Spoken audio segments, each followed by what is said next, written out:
Cabo, nascida e criada na Prainha, na comunidade da Prainha.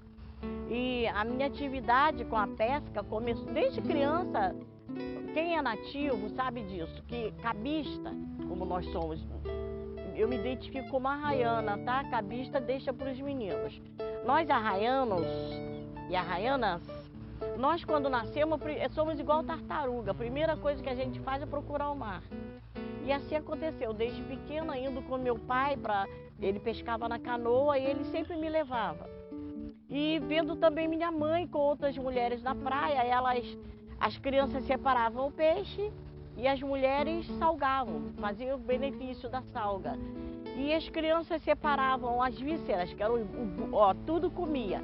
O bucho, a moela, fígado, tudo isso as crianças catavam, lavavam no mar para levar para casa para fazer no almoço. E as crianças lavavam os peixes para as mães, as mulheres, fazer a salga, né? Então, desde aí começou. Depois de casada, me envolvi com o marisco, que é onde a gente ia para a pedra pegar marisco e sacava e vendia para os turistas. Foi de onde também me ajudou a cuidar da minha família, das minhas filhas, além do artesanato. Que hoje aprendi que se chama biojoia, mas na época a gente catava o marisco e da casca do marisco fazia o artesanato. E continuo fazendo isso. Só que para o mergulho do marisco eu verdadeiramente quase não tenho ido mais. Porque tem os meninos também que fazem isso.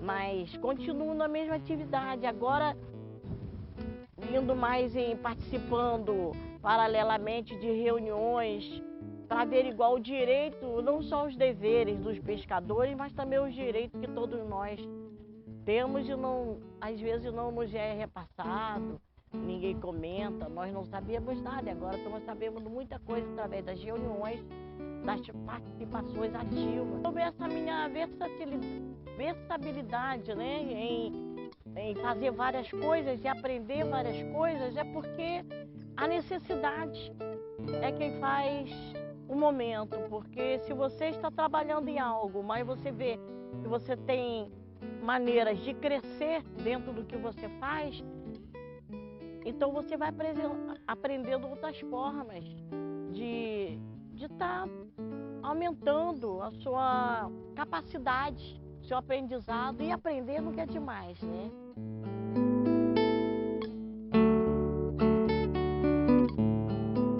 Antigamente, em Arraial do Cabo vinha muito chamado hippie.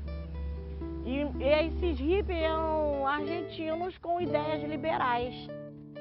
E aí eu entrei numa dessas oficinas de trabalho e fui aprendendo não só a praticar o artesanato, que eu já tinha aprendido dentro de casa com a minha mãe, tricô, crochê, bordado, essas coisas manuais, trabalhos manuais, tipo domésticos, né? Mas comecei a aprender a fazer bijuterias, onde eu já tinha também um bom incentivo para caminhar dentro desse ramo. E aprendi espanhol com eles, ouvindo eles conversar, então o ouvido ficou aguçado. Comecei a perguntar, isso é o quê? Como se fala colher?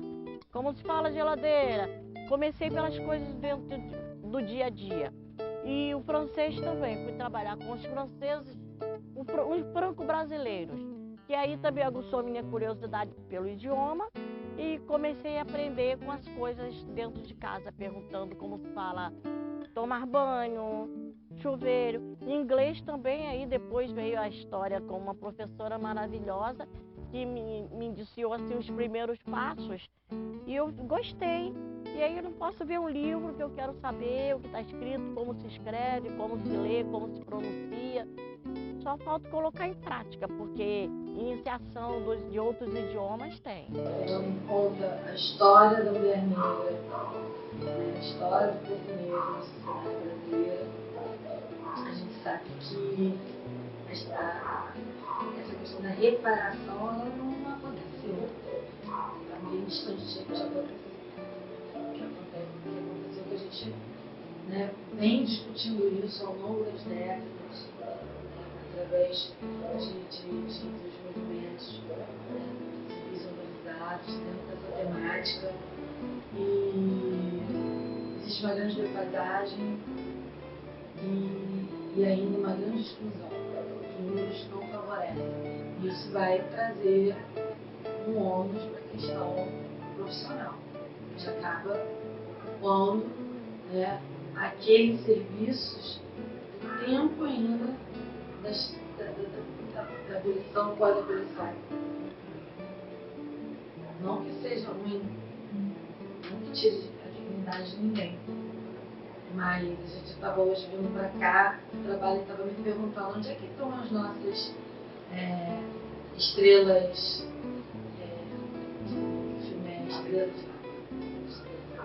cadê nossas estrelas da Terra?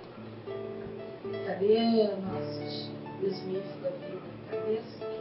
Estão aí, são desperdiçados no sentido cognitivo, né? No sentido de atuação.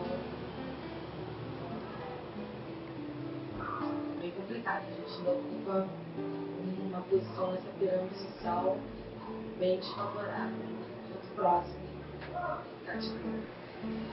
A gente sabe que as mulheres, principalmente as mulheres negras, elas sempre estiveram depois do mercado de trabalho. Na verdade, não é o mercado de trabalho, mas sim trabalhando, né? Sempre estivemos trabalhando, gerando renda, quer fosse no período ainda de escravidão, gerando renda para os seus feitores, para os seus barões, né? Para os seus donos. E elas sempre estiveram, mas as políticas públicas nunca foram feitas para atingir esse público, para atingir as mulheres. Então, sempre existiu o trabalho feminino, sempre existiu a luta da mulher negra no dia a dia, no mercado, nas ruas, produzindo muitas coisas, né? Muito alimento, inclusive alimentando muita gente. Mas jamais tendo políticas públicas, políticas trabalhistas garantidas, direitos garantidos, né? A falta de incentivo de ser pensado para aquela mulher, né? Não é pensado essa mulher na pirâmide social, ela é a base. Então, as políticas públicas não chegam a ela. Mas o fato é que isso não tira, né, a qualidade dos serviços. E ela tem orgulho de ser autodidata, mas muitas dessas mulheres são autodidatas. Vou perguntar às nossas avós, brancas, negras, elas também não tiveram acesso à escolaridade. Vamos lembrar que da década de 30 para cá, que a mulher, né, teve um acesso bem mais amplo à educação, ao voto, a questões políticas, ao emprego fora de casa.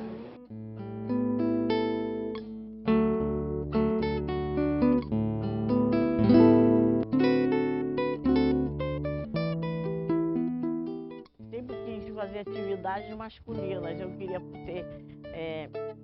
aprender a cuidar mecânica de barco, porque eu via que aqui só havia um mecânico de barco dentro de Arraial do Cabo, e falaram que mulher não podia estar dentro de uma oficina mecânica. Aí eu falei, então eu vou pescar no barco, no Cutuba. Fui uma vez e aí naquele cais ali falaram o que podiam, o que não podiam a respeito de eu embarcar no barco grande para ir lá para fora pescar, né? Aí eu vi também que não era bom aguçar as mentes, né? Então fiquei aqui, ó, pescando na beira da praia, nas pedras. Sempre que ia alguns meninos eu acompanhava e fiquei no marisco também. Então por isso nós não nos denominamos pescadoras, e sim mulheres da pesca, que é para não ofender tanto. Porque o pescador, ele é meio viking. Ele não... Mulher é mulher e homem é homem, atividade de mulher é atividade de mulher, atividade de homem é atividade de homem. Agora eles estão aceitando um pouco devido ao nosso movimento aqui dentro da prainha, no qual nós fundamos uma cooperativa de mulheres e colocamos 30% dessa cooperativa a homens. Então quer dizer, não é clube da bolinha nem do Luluzinha, nós somos um clube só. Só que a maioria são mulheres, 70%, 30% homens. Então eles viram que mulher dá certo no negócio. Já estão aceitando um pouco. sair para o mar ainda não muito, mas aceito nossa atividade como extrativista, como beneficiadoras. Já é um grande avanço dentro da nossa área, não só como mulher, mas também como pescadoras, mulheres da pesca.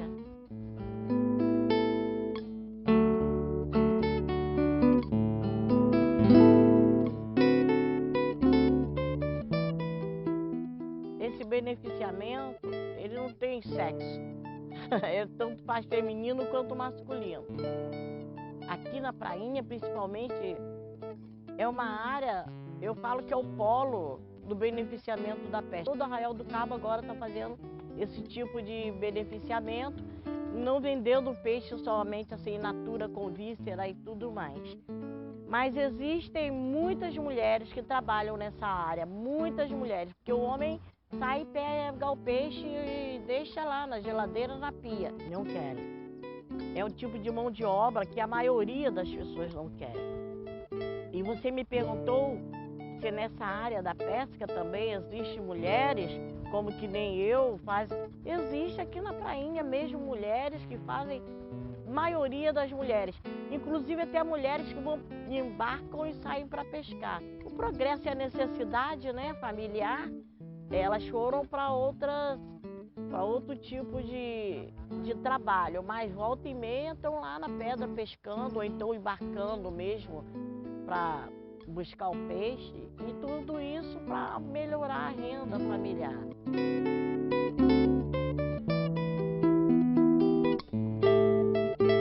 Existem sim outras cleuzinhas e até muito mais, com mais capacidade de cleuzinha, né? Existe e conheço várias, inclusive aqui em Arraial do Cabo, a maioria das mulheres, elas se denominam guerreiras. Eu não falo guerreira, eu falo vitoriosas. A mulher cabista, ela não espera acontecer, ela faz acontecer. E existem muitas cleuzinhas, não só dentro da comunidade, como todo Arraial do Cabo. Nós temos mulheres empreendedoras, são as mulheres lá da cooperativa da Praia Grande, que são também extrativistas, pescadoras, que também fazem um tipo de empreendimento com a pesca. E aqui na prainha também tem pescadoras, mulheres marisqueiras, temos tudo aqui dentro, não só da comunidade, mas do município. No município de Figueira também tem variadas mulheres que saem para pescar e depois da vinda da pesca ainda tem que beneficiar, sair para vender. Então a conquista das mulheres em Arraial do Cabo é assim, notória. Não só da Cleuzinha, mas de todas as mulheres cabistas. Atualmente estou como diretora, presidente da Cooperativa das Mulheres da Prainha. E estou à frente como liderança também no Conselho da Pesca e no Conselho Deliberativo da Resex. Tudo isso começou depois do nosso movimento de mulheres da pesca aqui na Prainha. E houve reconhecimento também dos pescadores, das instituições de pesca e das instituições de pesca, que havia mulheres, que há mulheres dentro do município que metem a mão na massa e estavam invisíveis. Então agora nós ganhamos visibilidade com essa articulação dos grupos, transformando-se em cooperativa. Há duas dentro de Arraial do Cabo. Aqui Sol, Salga e Arte, que é da comunidade da Prainha, mulheres nativas das mulheres lá da Praia Grande, as tradicionais.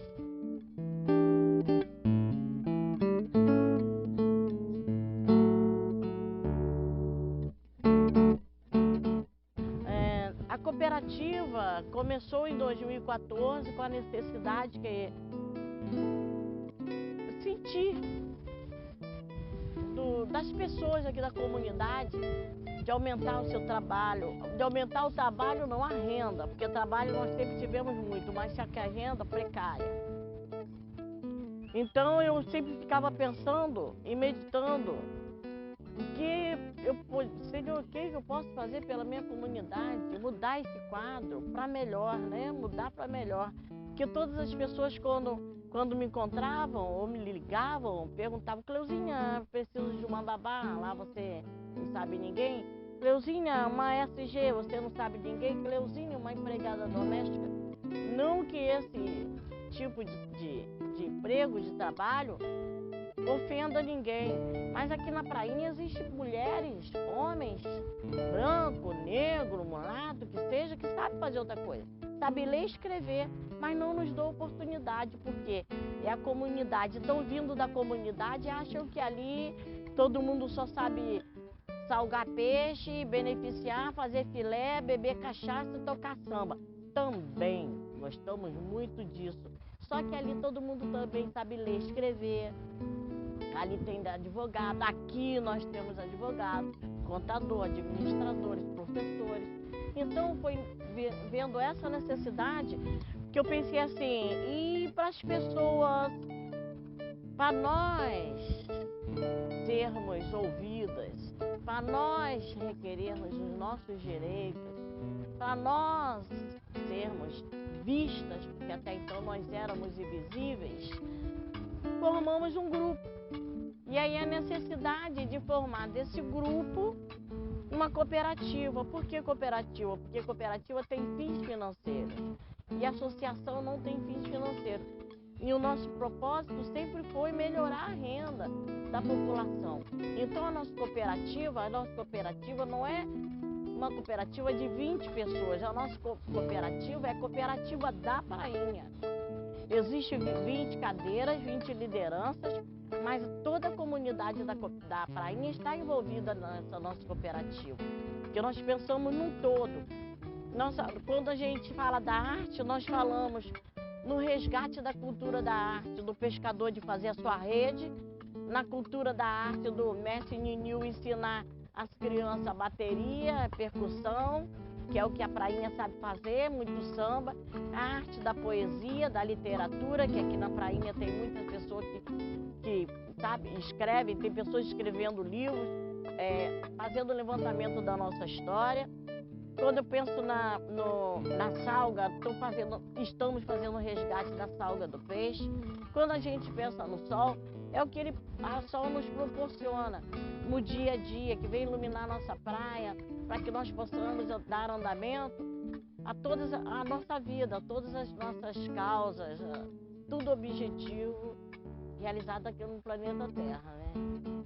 E a cooperativa nasceu com essa vontade de fazer crescer a nossa comunidade, sair da invisibilidade. Agora nós estamos tentando implantar o turismo de base comunitária. Isso também acomete toda a prainha. A Associação dos Pescadores está junto conosco, dando apoio, e nós a eles também. Isso é maravilhoso, né? Além dessa questão ambiental, que é importante, mas eu até imagino que no primeiro momento esse não tenha sido o maior estímulo. Acho que o maior estímulo no primeiro momento realmente deve ter sido a questão da geração de renda, né?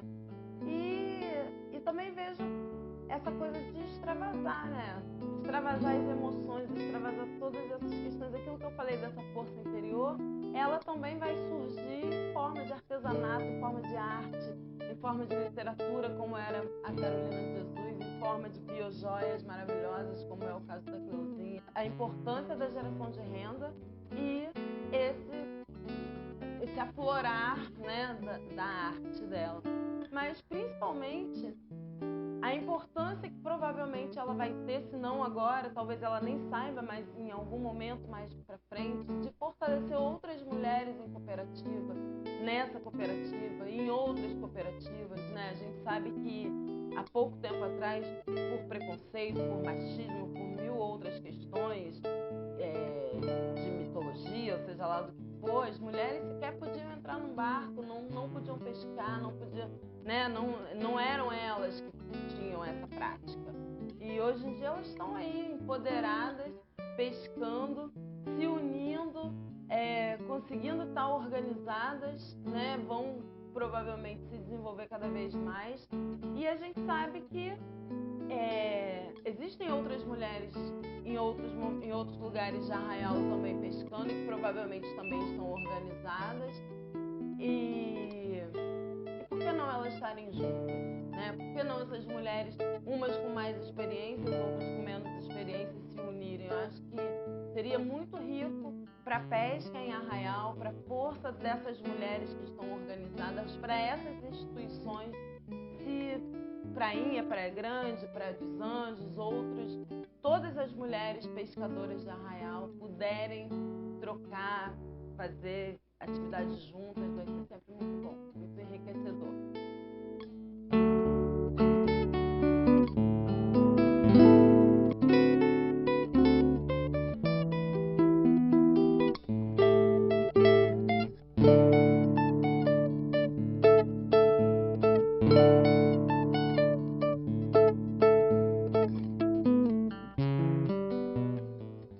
Ali está meu morro, esse morro maravilhoso, sou nascido e criado aqui. Ali o morro onde a gente faz tudo que tem direito nesse morrão.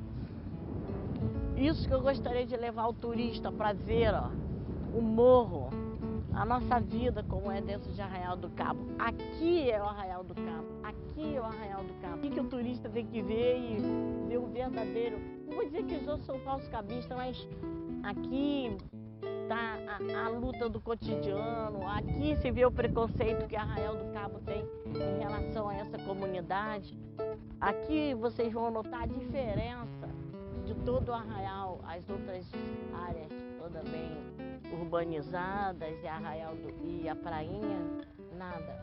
Encontrei alguns assim de pensar por ser mulher e negra, é uma analfabeta, né? E de repente, quando eu começo a falar e difundir o propósito da nossa cooperativa e das mulheres em geral, percebe-se que, além de ser negra, além de ser mulher e negra, também tem escolaridade, sabe o que está falando. Então, quem tem preconceito fica quieto, não fala nada, porque sabe que vai encontrar coisa boa pela frente, né?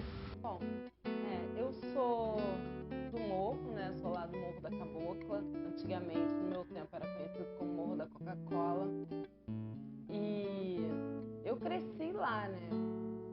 Eu vivi muitos momentos do morro. Quando eu fui morar lá, não era calçado, a questão hidráulica era muito complexa, não tinha água, a gente tinha que carregar água lá de baixo. Todas as dificuldades que a gente sabe que existem num lugar que antes era uma mata e vira um bairro, né? Porque foi virando um bairro sem organização. Dentro daquilo que a Márcia falou, as pessoas vão chegando para construir o lugar, para construir a cidade, né? E construir as coisas que estão surgindo no período que surgiu a Álcalis. Muita gente veio para trabalhar nesse serviço de construção das casas de quem ia trabalhar na Álcalis, na construção da própria Álcalis. Então veio sempre. O Morro da Cabocla ele foi construído, em sua maioria, por pessoas que vieram de Italva, Itaperuna, Campos,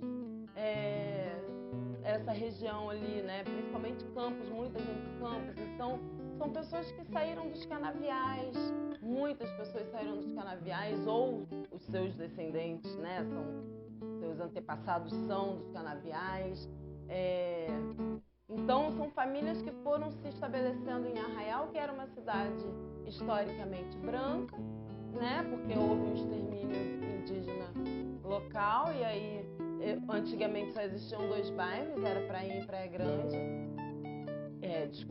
Praia dos Anjos e Praia Grande, né? E aí, a Prainha foi um bairro que surgiu muito tempo depois. Tem até uma teoria que daquilo ali ser considerado um quilombo urbano, porque são descendentes de alguma forma de ex-escravos, se não de ex-escravizados, se não diretamente, indiretamente, né? Então, aquilo ali é um bairro negro que surgiu e de alguma forma, curiosamente, não se misturou. Você vê que é a margem da cidade, né? De alguma forma a gente vai considerar o marginal, né? O que é o marginal em Arraial do Cabo? É o Morro da Cabocla, é a Prainha e o Morro da Boa Vista, que são lugares que foram surgindo depois. E quem mora nesses lugares? não são as pessoas que tiveram posses de terras nos terrenos ali do centro da cidade, que chegaram para construir a cidade, que são os descendentes dos portugueses, dos espanhóis. Não, são as pessoas que vieram desses canaviais, que vieram de lugares para construir a cidade. E essas pessoas não foram inseridas no contexto social que já existia. As pessoas chegaram para ter os serviços, né, a mão de obra barata, muitas vezes, né? Então, ficaram com os terrenos à margem, ficaram com os serviços à margem, ficaram com a educação e as políticas públicas à margem. Racismo não é só chamar o outro de macaco, né? Isso também, mas isso a gente devidamente faz os mecanismos da lei e denuncia e pune com rigores da lei, porque tem lei para isso, é crime. Mas a gente lida com racismo estrutural, que é muito mais complicado, que é o que faz essas pessoas estarem naquele contexto ambiental, que é o que hoje muitos estudiosos chamam de racismo ambiental, né? Então, são muitos fatores, na verdade, para a gente entender. Uma pessoa vai conseguir, outra pessoa vai conseguir, mas o todo, aquele aglomeradão que está lá, que faz parte de todo esse contexto histórico que a gente está falando, essa galera realmente a gente ainda precisa alcançar muito mais com políticas públicas.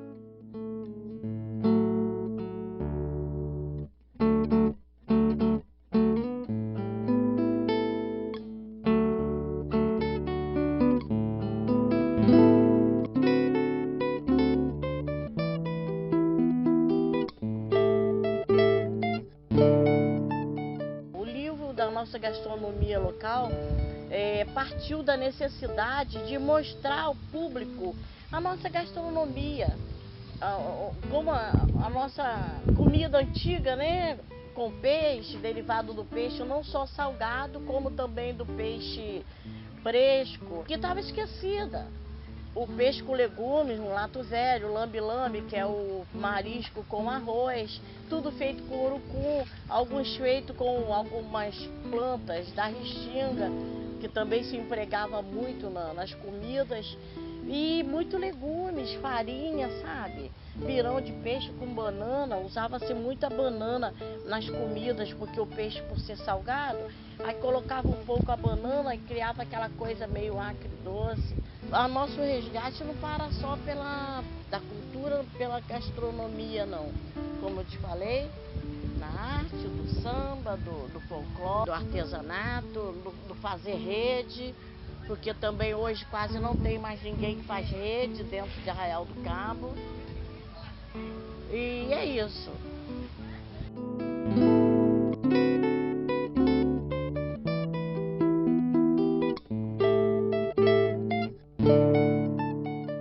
Caramujo lá na beira da praia não valorizam também. Aí a escama do peixe e o couro do peixe, a gente viu que estava muito material sendo jogado fora. Vamos fazer a reciclagem disso aí. Então, dentro da cooperativa, a gente tem esse projeto também. Nós fazemos a reciclagem de tudo que sai do peixe. Seja o couro, a escama, as espinhas, nadadeiras, tudo isso a gente reaproveita para fazer biojoias. E do mexilhão nós aproveitamos a casca, também de outros tipos de caramujo que nós temos aqui na costa, aproveitamos também, que o caramujo eles soltam sempre, amanhecem na praia, dependendo da maré, traz vários caramujos, do qual nós resgatamos esse caramujo para fazer as biojoias. Reciclamos para as biojoias, então tudo se aproveita. Do couro a gente faz bolsa, nas camas, colares, brincos. Em relação a essa questão da mulher, né, principalmente da mulher negra, né, que a gente está falando, essa força interior realmente, assim, né, toda vez que a gente vai estudar todas as questões sobre resistência escrava, no período da escravidão, no pós-abolição, né, toda essa resistência, a gente sempre vai chegar à história de grandes mulheres. E essa semana mesmo eu estava lendo um livro sobre a Maria Firmina, né, Maria Firmina,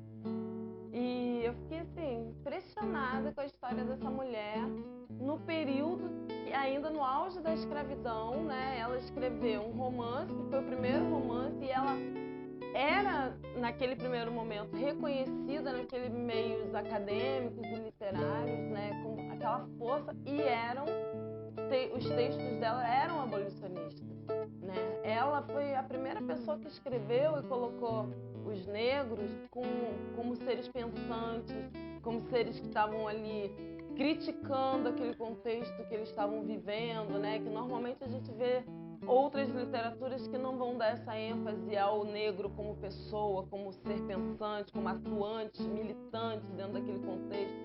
Então, assim, eu vejo ela, eu vejo a Carolina de Jesus, eu vejo Creuzinhas, eu vejo Isabel, entendeu? Eu vejo muitas mulheres, Márcias e Andréas e tantas outras conhecidas e desconhecidas, né, que a gente sabe que estão por aí no chão das escolas e em tantos lugares. São mulheres que têm essa força, que é uma força, é a força que também nos dá força para seguir. É uma responsabilidade muito grande que nós, mulheres mais novas, principalmente mulheres negras e todas as mulheres, temos com a força que essas mulheres tiveram para que a gente esteja aqui hoje. Eu acho que por tudo isso a gente precisa realmente valorizar essa força interior que as mulheres têm, as mulheres negras, de resistir a toda forma de opressão, de resistir, de lutar sempre, de lutar pelos seus. Essa força realmente das mulheres é admirável, e isso que eu acho que faz, por falta de todas essas oportunidades, todas essas políticas públicas que a gente está falando.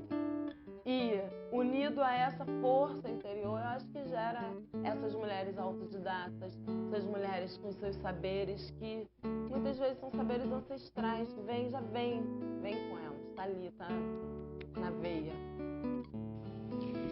Ainda assim, eu me levanto. Você pode me escrever na história, com as mentiras amargas que contar. Você pode me arrastar no pó, mas ainda assim, como pó, eu vou me levantar. Minha elegância o perturba? Por que você afunda no pesar? Porque eu ando como se eu tivesse poços de petróleo jorrando em minha sala de estar. Assim como a lua e o sol, com a certeza das ondas do mar, como se ergue a esperança, ainda assim vou me levantar. Você queria me ver abatida, cabeça baixa, olhar caído? Ombros curvados, com lágrimas, com a alma a gritar enfraquecida? Minha altivez o ofende? Não leve isso tão a mal, porque eu rio como se eu tivesse minas de ouro no meu quintal. Você pode me fuzilar com suas palavras e me cortar com seu olhar. Você pode me matar com seu ódio, mas assim, como o ar, eu vou me levantar. Eu sou um oceano negro, vasto e irrequieto. Indo e vindo contra as marés, eu me levanto. Deixando para trás noites de terror e medo, eu me levanto.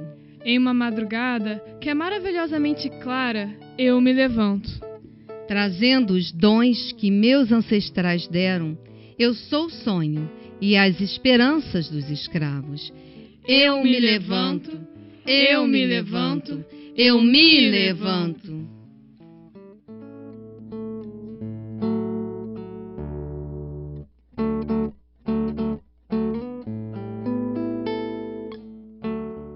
No Brasil não existe esse registro por escrito da renda.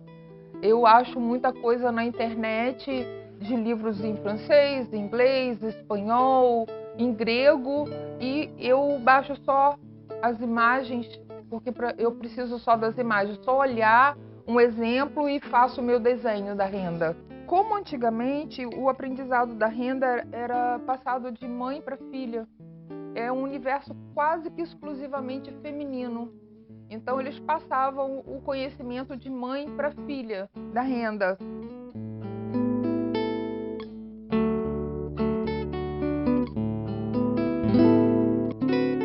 É uma tradição oral, uma tradição mãe passava para filha, e como os nomes às vezes eram nomes de cidades da Holanda, nomes complicados, os nomes acabaram sendo reinventados. Bem, teve como que a gente fala, uma junção da Prefeitura de Arraial junto com o IFE de Arraial do Cabo e ofereceram cursos à população para aumento de renda. Então, eu vi na biblioteca esse anúncio do curso e fui fazer o curso com Dona Glória, que era a professora na época. Infelizmente, ela não dá mais a aula de renda. Dona Glória fazia muita menção a uma pessoa específica, a Dona Tólia, mãe da Salete, que é uma rendeira. Aliás, eu não sei se ela ainda faz renda na cidade.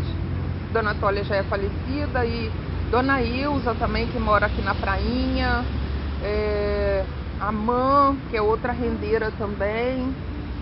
Então, eu ouvi falar dessas rendeiras, mas acho que nenhuma mais faz a renda ou ensinam a renda. Eu acho que a geração nova não tem muito interesse na renda. Eram mulheres negras, mulatas, brancas mesmo. Eu acho que hoje em dia eu tenho uma comigo fazendo renda. Antigamente, como a escola era uma coisa mais difícil para as mulheres, né? Não todas as mulheres, 100% das mulheres frequentavam uma escola. Eu acho que a coisa de você falar, de passar de mãe para filha, era muito porque algumas mães não sabiam ler. E também, como não se encontra livros de renda aqui no Brasil, os livros que se encontram são em outras línguas que você acha na internet, tem que ser de mãe para filha, porque como a coisa acaba se perdendo os nomes. Qual o nome desse ponto?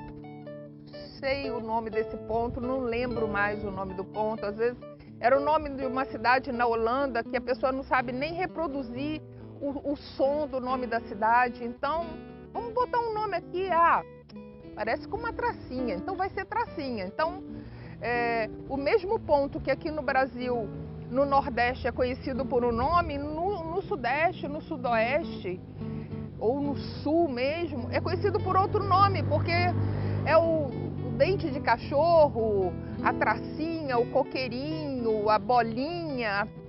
Olha, eu acho que a maior dificuldade dos meus alunos é justamente montar o pique. E eu forço que eles façam o próprio pique desde a primeira aula. Eu não faço para eles. Eu faço com que eles vão... Aprende um ponto, o pique tem que ser furado dessa maneira.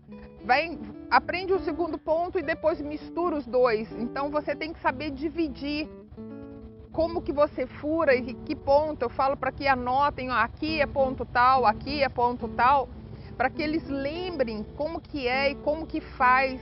Porque às vezes você faz um pique e deixa um espaço vago ali, mas o que você vai fazer naquele espaço vago ali? Eu vou fazer o ponto aranha daquela determinada forma que fecha formando uma meia-lua ou não, como se fosse uma aranha mesmo com as patinhas assim. Então, é bom que você anote e fica mais fácil depois, se você quiser pegar um ano depois aquele mesmo desenho, você relembrar o que você fez ali. Ali é o ponto aranha, ali é o trocado inteiro, simples, aqui é o meio trocado. Você anotar em cada local do desenho que você elaborou.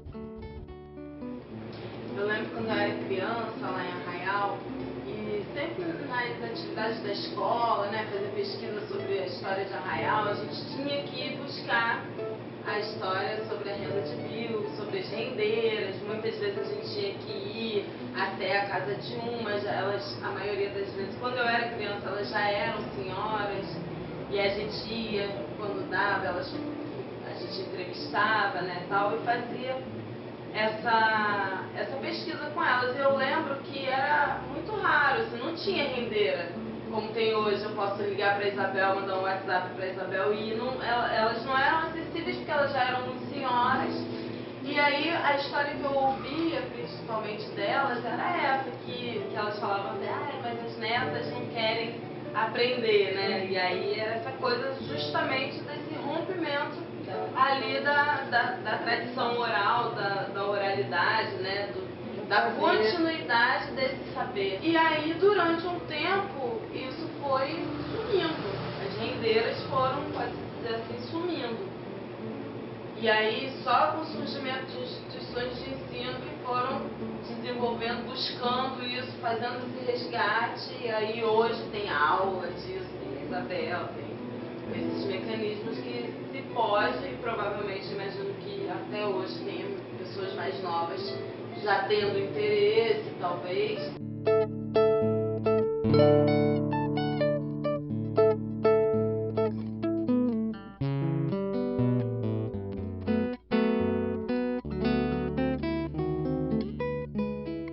A renda a gente faz assim, a gente faz um desenho no papel, que é o gabarito, que as rendeiras chamam de pique, e no pique, por cima do pique, a gente desenvolve a renda. É uma coisa muito certinha. Você tem que fazer os pontos equidistantes para que a renda fique uniforme, senão ela fica torta. A renda toda se desenvolve desse único ponto. Ela parece ser difícil por conta da manipulação de todos os biros que você tem que pendurar para trabalhar, cada um com fio. Mas na verdade não é, ela tem um único ponto. O ponto básico da renda é chamado de ponto inteiro ou trocado inteiro. Muda o nome conforme a região. Tá? O nome, na verdade, que eu achei registrado em alguma coisa que eu achei na internet foi ponto inteiro. Mas em várias regiões diferentes do Brasil, o nome muda. Porque, por exemplo, quando alguns pontos vieram da Holanda, vieram com nomes holandeses. E para os nativos do Brasil, na época, pessoas simples, porque a renda se firmou nas colônias pesqueiras, eles não se lembravam, às vezes não conseguiam falar a pronúncia certa do nome, tipo ponto de torchon, sabe? Então, nomes de ponto, de palavras que não eram do cotidiano. Então, eles começaram a colocar nomes aleatórios. Então, a gente tem, que eu conheço, ponto de diamante, tem vários ponto aranha, variações, porque o ponto principal é o trocado inteiro. E do trocado inteiro você tem infinitas variações de ponto, que é torcendo para um lado, ou torcendo para o outro, ou não torcendo, ou só trocando, ou fazendo meia troca, né, que é a metade do ponto, seria o meio ponto ou o meio trocado. Então, é tudo variação do ponto inteiro. Como no Brasil eu não achei nenhum livro editado sobre a renda, eu não achei absolutamente nada editado, eu comecei a pesquisar na internet, mas com uma dificuldade, porque a maior parte dos livros era em grego, francês, alemão, espanhol até dá para ler alguma coisa, mas termos técnicos é muito difícil de traduzir. Então, eu falo para os alunos, cara, infelizmente eu não sei o nome do ponto, eu sei de alguns pontos, que eu achei um livro em francês que tinha alguns nomes de ponto, eu consegui, com a facilidade, eu tenho um pouco de facilidade em francês, eu consegui alguma coisa, mas tirando isso, tem muitos pontos que eu não acho nenhum registro da renda, só vejo fotos de renda pronta pela internet, então é bem complicado. No Brasil é bem complicado. Eu peguei a renda muito fácil. Eu consigo olhar, não sei, talvez porque eu gosto de geometria, eu gosto de... Realmente eu fiz desenho técnico, eu gosto de desenho técnico, então eu olho e consigo saber da onde que está saindo e indo para onde. E a dificuldade das rendeiras é exatamente isso. Eu vi vídeos de rendeiras em outras cidades no norte do país que elas têm que tirar o pique da internet. E é muito difícil achar o pique pronto na internet. Muitas vezes você acha e ele está errado. Não tem a quantidade de furo certo para se formar aquele desenho que está lá na renda. Então é bem complicado.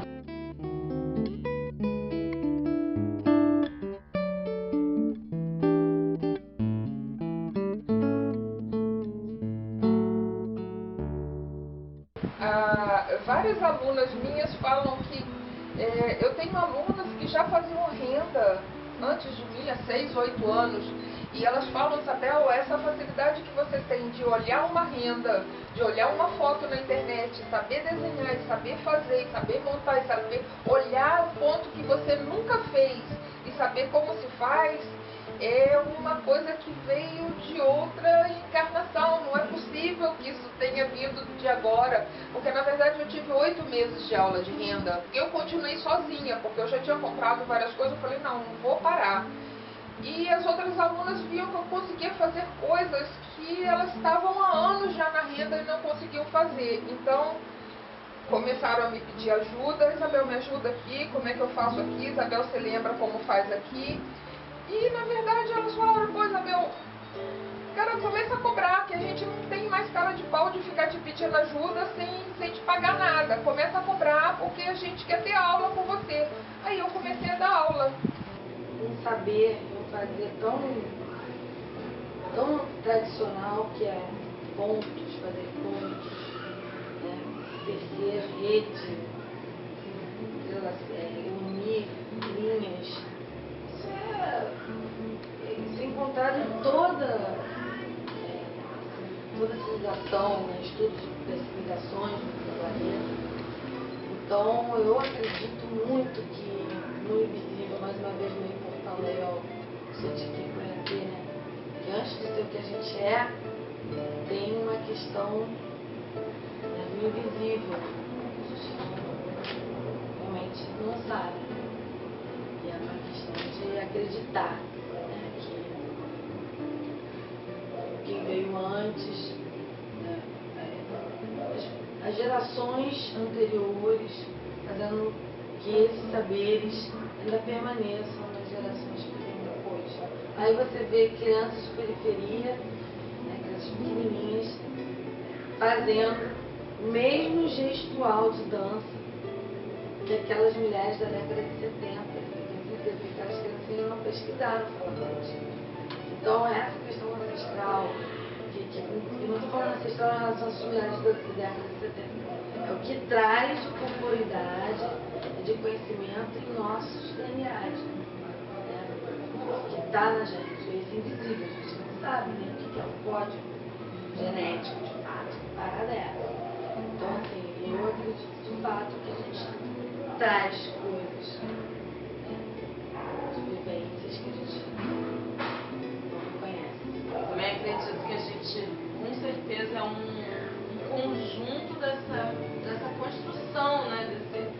É um acúmulo desses saberes ao longo de ancestralidade, de vidas, de tempos, de universos, chama como quiser, né? A partir da crença, da religiosidade de cada um ou da não religiosidade de cada um, mas com certeza a gente não começou aqui e a gente não acaba aqui, né? A gente veio, a gente é um conjunto, uma massa de saber, de energia, de vontade, de crescer, de construir, de estar aqui de novo de repente, né? Então acho que essa carga ela vai se acumulando ao longo de séculos, de muito tempo, né? Então eu acredito sim que a gente traz esses saberes e com certeza ela traz esses saberes, como a Márcia falou, né?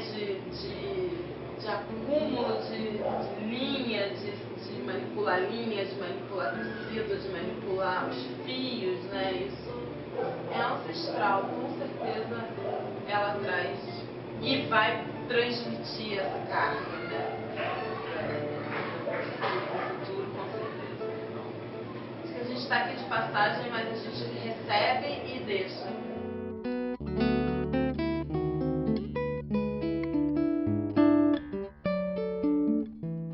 A minha professora falava que a renda fala com a gente. Porque se você, quando você faz o ponto, tem essa divisão que tem que ficar um fio para o ponto seguinte. E se você coloca esse fio do ponto seguinte no meio, pro lado de cá, e trança ele do lado de cá, a renda não vai andar. Ela fala com você por conta disso. Se você fizer errado, ela não tem como andar, porque tá faltando a perna, tá faltando o fio. Aqui veio de Portugal, ele é de uma madeira bem pesada. Esse daqui, como esse coquinho da Restinga do Ceará, ele é muito usado no Nordeste do país. Esse daqui, que é o modelo que eu estou usando, ele é confeccionado por um senhor aqui de Arraial do Cabo, o senhor Arino. Ele fez esses miúdos. Esse pequeno aqui fui eu que montei com os coquinhos que eu achei na Restinga. Esse daqui um menino fez para mim com uma madeira de demolição, para que saísse um material mais barato para alguns alunos que não tinham como pagar esses que são mais caros em formato de peão.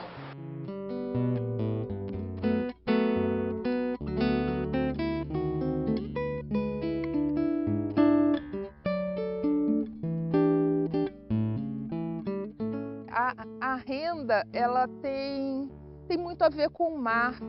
A renda é o vai e vem das ondas, é o vai e vem dos birros. Então, sempre se fez essa associação, né, de estar trabalhando de frente para o mar, de ver o vai e vem das ondas e o vai e vem dos birros, né? Porque quando a madeira bate uma na outra, faz aquele barulhinho de folha, de palmeira, de coqueiro, aquele trá, trá, trá, sabe? Então, tem a ver uma coisa com a outra, sempre se associou a isso. A renda realmente, tradicionalmente, ela foi passada, o conhecimento, por justamente não ter livros, o conhecimento foi passado de mãe para filho. Então,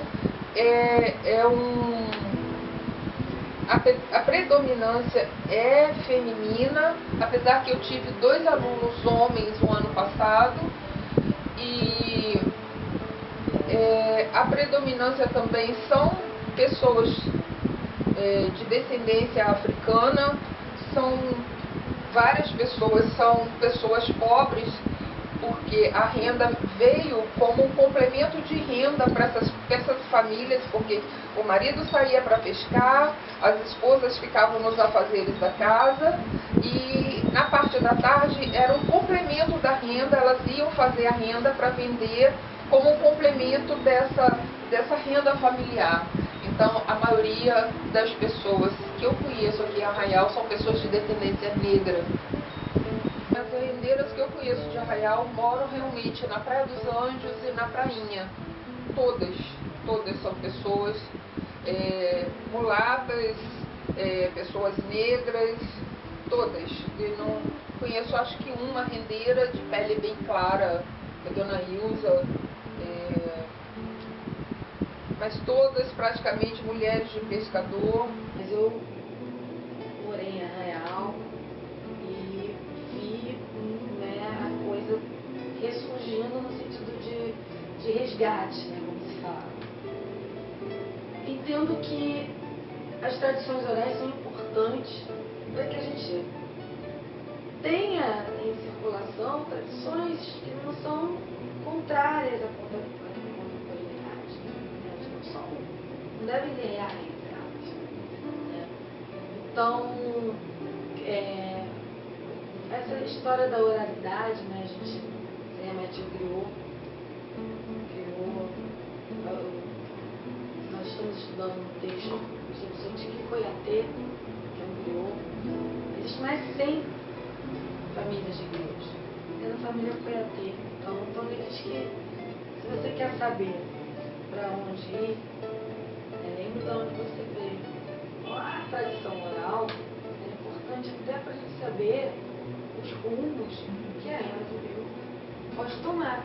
E uma dessas possibilidades, né, foi chegar até essas negras.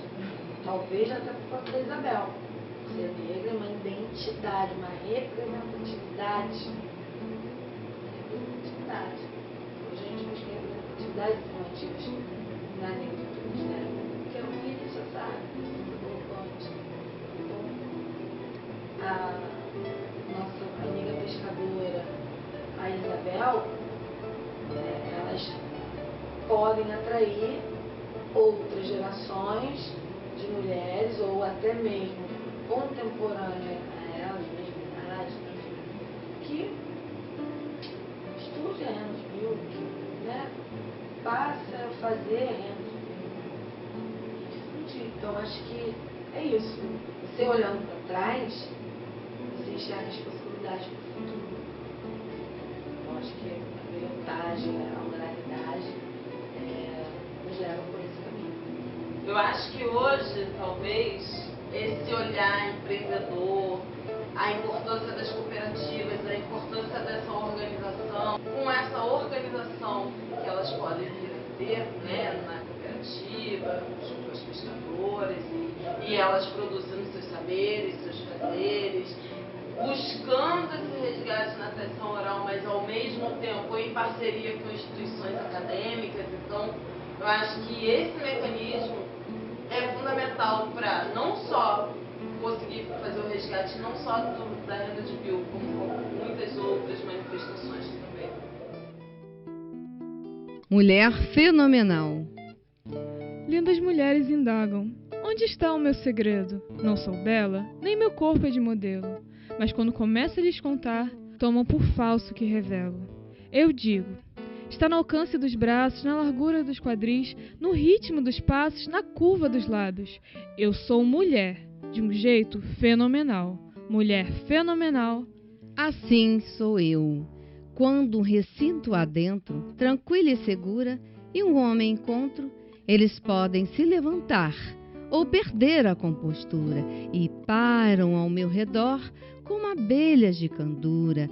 Eu digo, é o fogo nos meus olhos, os dentes brilhantes, o gingado da cintura, os passos vibrantes. Eu sou mulher, de um jeito fenomenal. Mulher fenomenal. Assim sou eu. Mesmo os homens se perguntam: o que vem em mim? Levam tão a sério, mas não sabem desvendar qual é o meu mistério. Quando lhes contam, ainda assim não enxergam. É o arco das costas, o sol no sorriso, o balanço dos seios, é a graça no estilo. Eu sou mulher, de um jeito fenomenal. Mulher fenomenal. Assim sou eu. Agora você percebe por que não me curvo, não grito, não me exalto? Nem sou de falar alto. Quando você me vir passar, orgulhe-se o seu olhar. Eu digo: é a batida do meu salto, o balanço do meu cabelo, a palma da minha mão, a necessidade do meu desvelo. Porque eu sou mulher, de um jeito fenomenal. Mulher fenomenal. Assim sou eu. Ano de 1851. Sojourner Truth, mulher negra e ex-escrava, pede o direito de fala e profere seu discurso "Então eu não sou uma mulher?" na Convenção de Direitos da Mulher em Ohio, Estados Unidos. Naquele momento, Truth já denunciava o racismo no tratamento desigual oferecido a mulheres brancas e negras. Ano de 2017. Mais de 150 anos depois, Djamila Ribeiro lembra que o discurso de Sojourner evidenciou o fato de que as vozes esquecidas pelo feminismo hegemônico já falavam há muito tempo. A questão é: por que demoraram tanto para serem ouvidas? Essa pergunta também me alcançou quando eu terminava minha pesquisa de doutorado. Alguns anos atrás, eu pesquisava narrativas de mulheres pescadoras de Arraial do Cabo e, naquela ocasião, eu estava tão tomada pela questão de gênero e do feminismo que não me dei conta de que só entrevistara pescadoras brancas. Mas como nenhuma produção de conhecimento é neutra ou imparcial, a construção da minha pesquisa também indicou as marcas do meu corpo e da minha sócio-história. Eu era uma mulher branca pesquisando mulheres pescadoras brancas.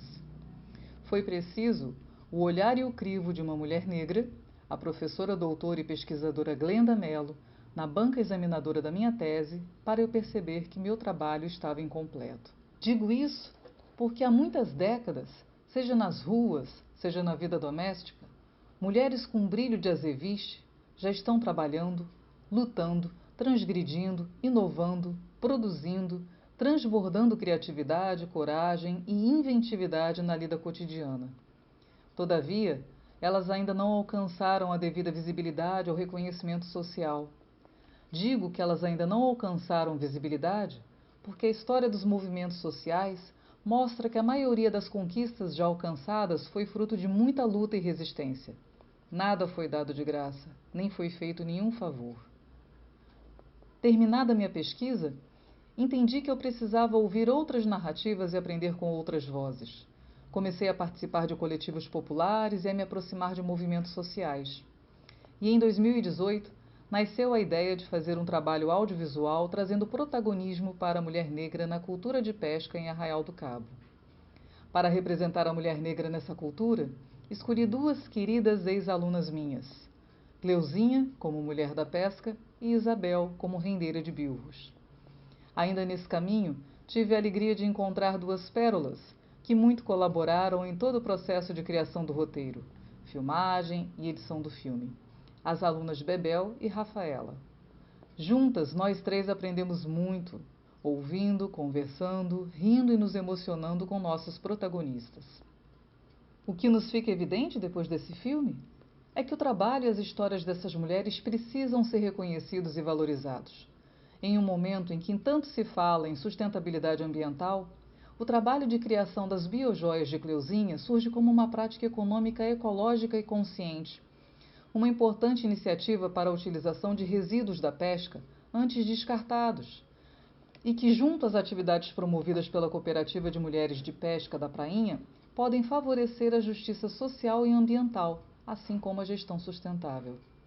Da mesma forma, a tradição da renda de bilros, ecoada no trabalho de Isabel, revela uma série de elementos da vida social, como a história viva da colonização, a ressignificação de práticas culturais e a pouca valorização da cultura popular. Tanto Cleuzinha como Isabel trazem em seus corpos e em suas histórias essa rede de relações sociais, cujo entroncamento é a junção do racismo com o machismo e patriarcado. A escuta às histórias dessas mulheres nos permitiu reconhecer a urgência de políticas públicas que favoreçam tanto a educação socioambiental quanto a valorização da cultura popular. Políticas públicas que visibilizem e exaltem os mestres sabedores, a cultura popular, os saberes e as vozes das mulheres negras e da periferia, ao mesmo tempo em que combatem o racismo estrutural e o racismo ambiental. Militante do movimento negro e feminista, Lina Ramos lembra que a falta de empatia aos problemas das mulheres negras se dá pelo fato de suas questões não serem encaradas como problemas coletivos de uma sociedade, mas sim como elemento subjetivo e individual. Querem uma heroína negra forte sempre na condição subalterna. É essa ideologia dominante que impera nesse processo de esquecimento da pauta racial da mulher negra. Concordamos com Ramos e nos colocamos na contramão dessa ideologia dominante. Repudiamos discursos e práticas racistas, machistas e classistas. O presente trabalho tem por objetivo se juntar a tantas outras vozes, como a de Sojourner Truth, de Djamila Ribeiro, de Lina Ramos, de Cleuzinha, de Isabel, de Andréia e Márcia, de Carolina Maria de Jesus, de Maria Firmina dos Reis, de Maya Angelou e tantas outras mulheres negras, conhecidas ou anônimas, na luta antirracista, antissexista e anticlassista. Como mulher branca, sei que me encontro em outro lugar de fala, mas gostaria de finalizar essa reflexão citando mais uma vez Lina Ramos, quando ela afirma que a condição da mulher negra não deve ser apenas preocupação das mulheres negras por necessidade objetiva, mas de todas e todos que lutam por uma sociedade verdadeiramente democrática, onde vidas negras importem para todos. Sigamos em frente na luta.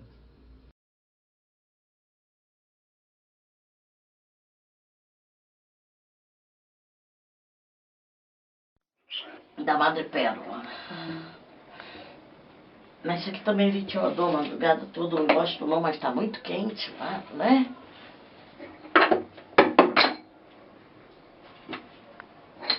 Cleuzinha, mas a gente não precisa fazer tudo hoje não, tá? A gente pode fazer outra coisa. Ainda tem lá dentro, vou furar esse aqui, montar um tipo de colar pra você ver ao vivo e a cores.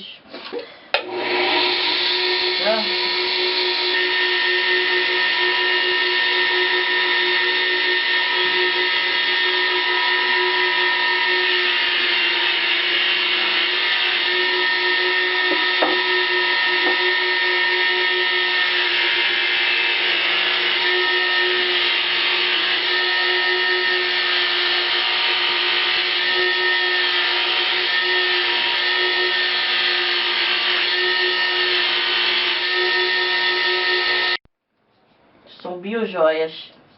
Essa daqui faz montagem para peças de colares, brincos.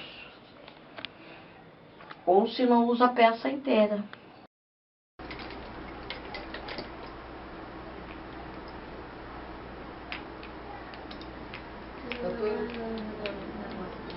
Não.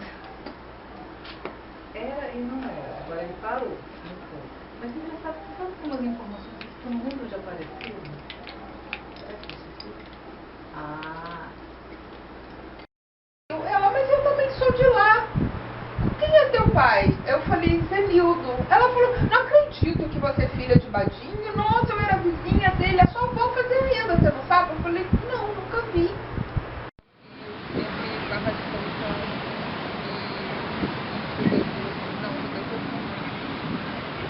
Era isso na época, e era uma nossa que eu trabalhava na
Música